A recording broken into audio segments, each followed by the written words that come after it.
What's good with y'all, man? We back with another vid, man. And we got Drake continues to embarrass himself. So, like, bro, I hope this not another meat gobbler, another Kendrick meat gobbler, because I reacted to another video similar to this, and he was just like, riding that bike. I want unbiased, bro. But what did he do to continue to embarrass himself?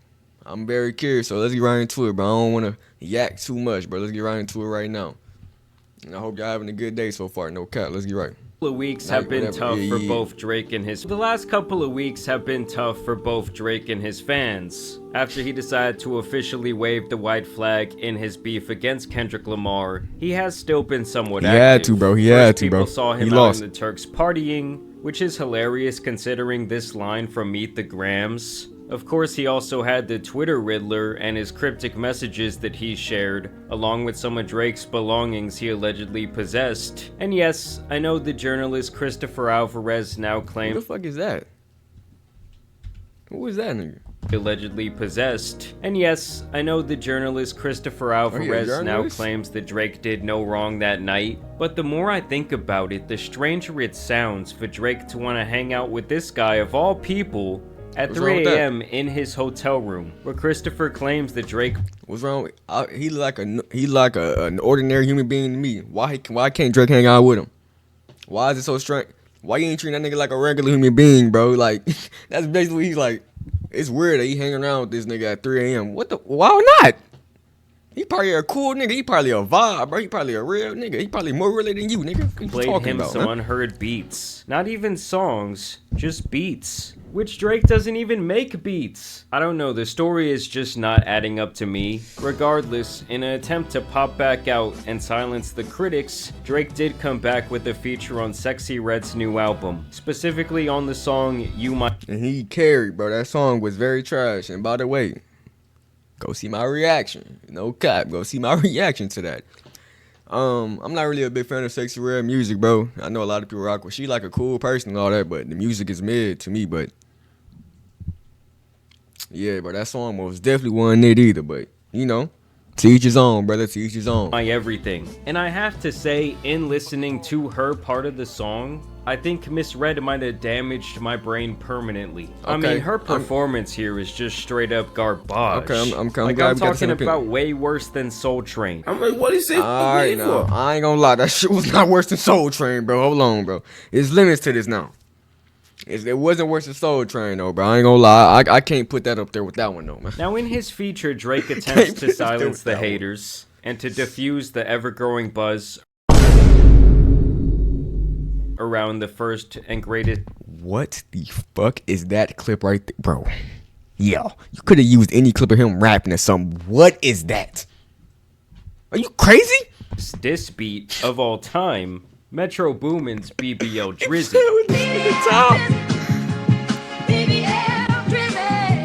Now here you get the same bullshit Drake that we've gotten over the last couple of years. Lazy lines about having sex, and bars about the tough guys in his entourage. But this one's gotta be my favorite. Soon as this shit get resolved, I'll turn librarian for you. I'm booking that shit. Why?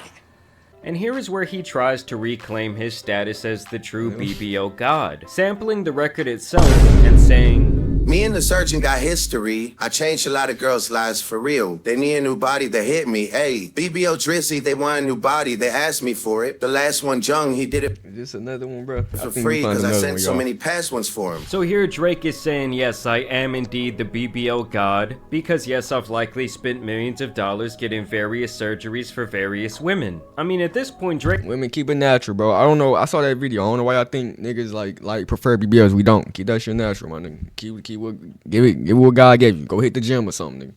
Drake is looking at these chicks like Build-A-Bitch, apparently. In this way, I guess Drake tries to divert the joke on himself into a W. All I know is that stupid he didn't turn into a W. He has lived rent-free in my head for weeks. And the fact that people were dissing him in 1,000 different languages was just hilarious.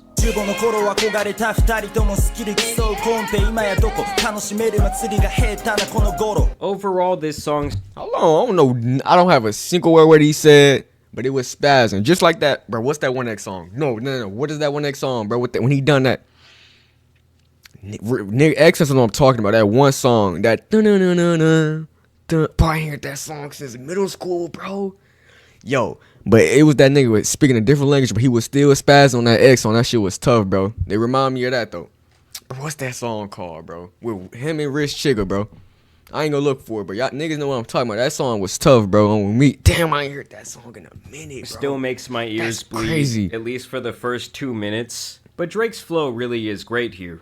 I do have to admit though, I find it hilarious that he keeps fulfilling prophecy after prophecy. When I see you stand by sexy red, I believe you see two bad bitches. Even the biggest Drake nut gargler has to admit that the optics of this are hilarious. Now more recently, a ghost from Drake's past has revealed its ugly head once again. Or should I say Ghost Riders?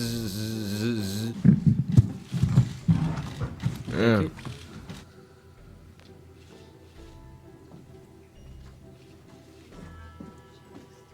Back in 2015, Drake would famously destroy the then very respected Meek Mill in a rap battle. He took down the dude from the streets who was known for getting hyped on the mic, releasing Charged Up and then the hit record back to back in the matter of a week. Legendary. Drake crushed any chance that Meek might have had by hitting him in his most vulnerable spot. I remember back then I had just left off to college, and when I heard back to back playing at house parties and on the radio, I said, holy shit. My guy Meek is cooked. He tried to come back. I tried to hype up his responses to my friends, but it did not matter. Everything about back to back was Whole time, gang, I don't even remember his response, bro. Like that's how bad it was, cause I don't even remember. I didn't even know he dropped the response. I thought he done what Drake did with Push T. I thought he just left that shit, like just let that shit go, like you know what I'm saying? strategized. Even the artwork for the song directly referencing the walk-off home run in Game 6 of the 1993 World Series hit by Joe Carter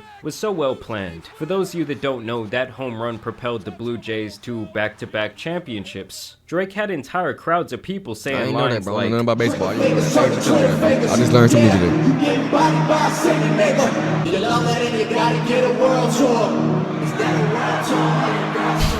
alluding to Meek's then relationship with a much bigger entertainer than himself. I would never. Meek Mill and Nicki, I can't ever forgive y'all, bro, for having Chris Breezy sing his heart out on that song. Nigga was singing his heart out on that song just for y'all to break up.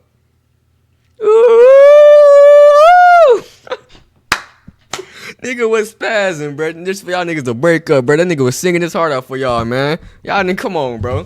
For Nicki Minaj. At the time, his status as her boyfriend was eclipsing his status as a rapper. Don't get me wrong, he was still dropping good music, but he was becoming more known for being Nicki's boyfriend more than he was for being Meek Mill, which is something a man is obviously going to be clowned for. This whole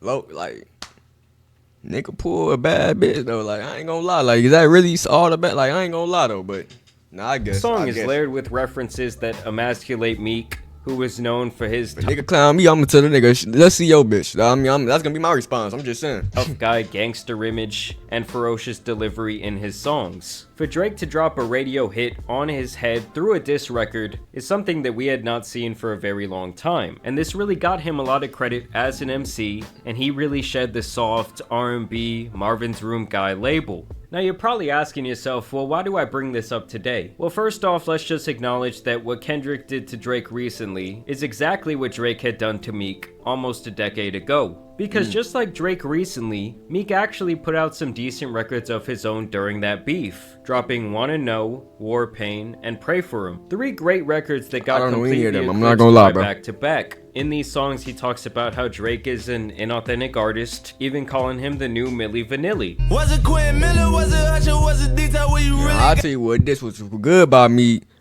Real niggas know about that ooh kill him when he dissed Kendrick. Niggas know about that one. That shit was tough. That ooh, you ain't never heard that. Go listen to that right now, bro.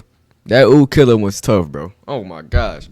Elementary school me was going crazy over that song, my nigga. Got your flow. Milli Vanilli, that nigga. referencing an R&B duo who infamously failed when it became public knowledge These fake that niggas, they weren't right? actually singing a Yeah, single these note on their hit album. But in the end, it did not matter. Meek could have dropped the most scathing record of all time, and no one would have cared because the public perception was that Drake had already won. Does any of that sound familiar to you guys? Like Kendrick just got 2 platinum records calling him a PDF file. And just like Drake recently, Meek seemingly went into this battle with no strategy. And to me, in the end, that's why they both lost. Now, to Meek's credit, during this beef, he did expose the most glaring kink in Drake's armor at the time, and that's the fact that he had gotten a lot of quote-unquote help from ghostwriters writing some of his biggest songs. There is a reason that the term OVO sweatshop was coined at this time, as people began to speculate that Drake would use his record label as a guise to bring in talent, suck them dry for inspiration and ideas, and essentially sign his name on the top of their homework, and really leave them even worse than they were before they met him. You're not an artist anymore, little guy. You make my hits now, pussy. Meek Mill called him Yeah, out crazy. on record to give Quentin Miller his due credit for his work on If You're Reading This Is Too Late.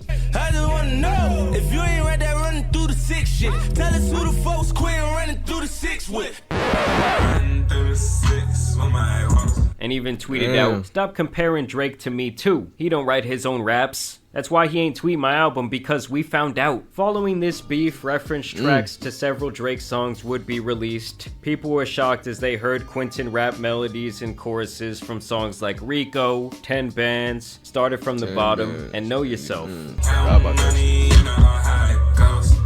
Oh, money, new women gotta keep it bouncing. Other reference tracks would Let's be be real though. I released mean, from Party I'm Next. just saying, from hearing that, it sound like Drake make that shit a little bit better though. But nah, though, that shit is a little iffy, bro. Like, I feel like R&B niggas, they can get away with that shit, but like, like a rapper doing that shit bar for bar, word for word, yeah, that is iffy, bro. That is iffy. No cap. Store for the songs Company, Legend, and You With Me. Man, imagine this is I your don't like how y'all dream treat to like write Drake for the a only massive nigga, though. artist like Drake, and in the end, you don't even get paid for your contribution. I never got a publishing check off of any Drake songs. Regardless, the Damn. ghostwriter allegations had cooled off for a very long time after this. Drake, of course, went on to drop a ton of hits and several albums. But now the ghosts of the past are seemingly back, as the reference tracks have leaked for Mob Ties, Ratchet Happy Birthday, and Jumbotron Shit Poppin'. Specifically, I do want to hone in on Mob Ties here because, well, Ratchet Happy Birthday fucking sucks. And Mob Ties by many is considered to be a classic Drake song,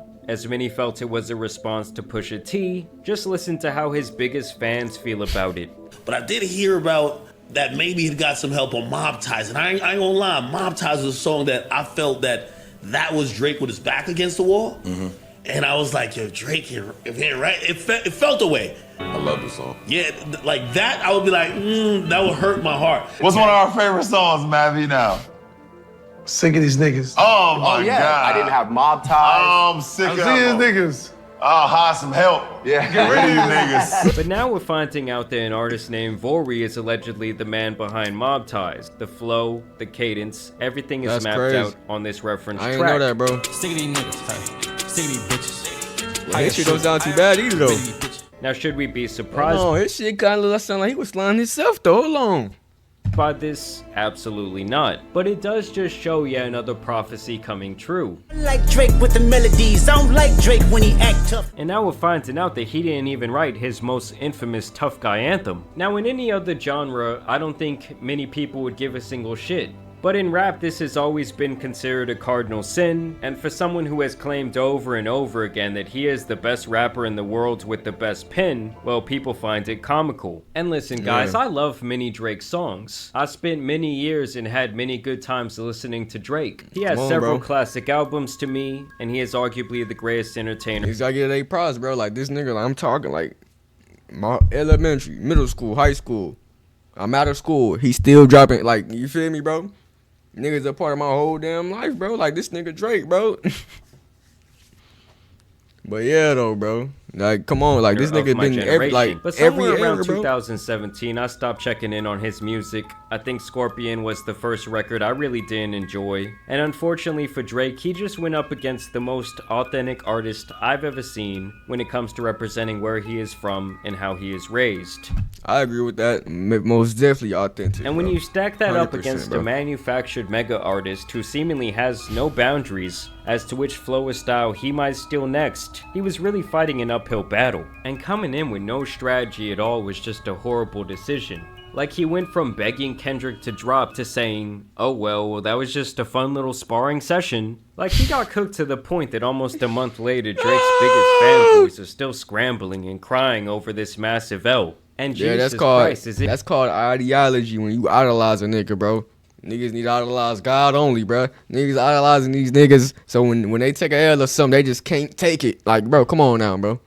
It is what it is, gang.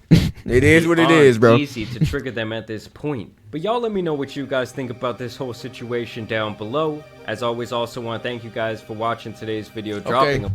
He didn't seem like a Drake, you know what I'm saying, hater, a motherfucking Kendrick dick eater like that, bro.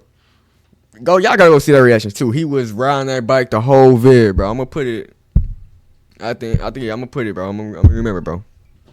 But yeah, bro. Continues to embarrass himself. So he's saying he embarrassed himself on that Sexy Red song. I don't know, bro. Like, nigga still was spazzing on that hoe. I'm not down on that song though. That shit was too bad. But like, he was spazzing, bro. You know how niggas be doing that, cut people out and then just add him. I'm pretty sure they got that on SoundCloud already. But yeah, bro, I'm gonna stop this vid right here. And y'all give me anything in the comments to react to. I am out.